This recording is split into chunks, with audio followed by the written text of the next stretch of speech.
अगर हम income tax को ना भी देखें तो भी देश में जितनी भी अर्बन लोकल बॉडीज हैं, यानी कि अगर महाराष्ट्र के अंदर अर्बन बॉडीज को हम देखें तो वहाँ महाराष्ट्र में जो बड़े बड़े शहर हैं उसके अंदर अर्बन बॉडीज हैं, जैसे बॉम्बे हो गया, पुणे हो गया, नागपुर हो गया। मध्य प्रदेश के अंदर इंदौर हो गया, भोपाल हो गया, ग्वालियर हो गया। अलग अलग राज्यों के अंदर अर्बन बॉडीज हैं और उन अर्बन बॉडीज के अंदर कितने लोग रहते हैं, कितनी पॉपुलेशन है, उसके हिसाब से central government urban local bodies को ग्रांट देती है। मैं इनकम टैक्स की बात नहीं कर रहा, मैं सिर्फ वो हक मांग रहा हूं जो एमसीडी को अर्बन लोकल बॉडी होने के नाते केंद्र सरकार को देना चाहिए।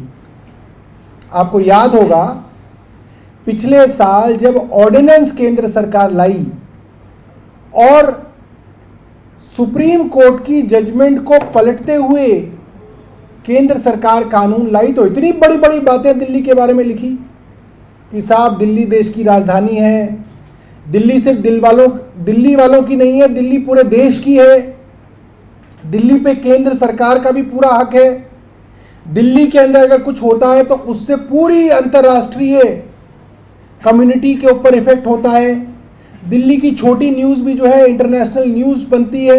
इतनी बड़ी बड़ी बातें लिखी केंद्र सरकार ने दिल्ली के बारे में, क्यों?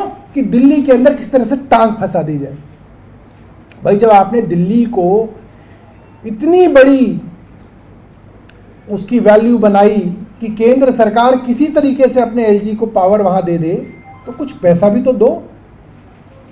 सिर्फ बातों से काम तो नहीं चलता, बल्कि आपको तो दिल्ली को और स्पेशल ट्रीटमेंट देना चाहिए।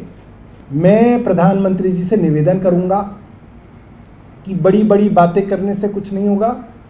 आप कृपया करके दिल्ली की एमसीडी को ये ग्रांट दें ताकि दिल्ली के अंदर जो एमसीडी को इंफ्रास्ट्रक्चर डेवलपमेंट करना है, खास तौर पे सड़कें और ड्रेन्स का इंफ्रास्ट्रक्चर जो हमें डेवलप करना है, जिसके बारे में काफ़ी चर्चा हो रही है, तो हो ऐसा कि केंद्र सरकार ये पैसा जो है दिल्ली को दे। मैं भी निर्मला सीतारमण जी को एक पत्र लिखूंगा और मैं उनसे ये दरख्वास्त करूंगा कि ये पैसा जो है दिल्ली की एमसीडी को देने का वो कष्ट करें।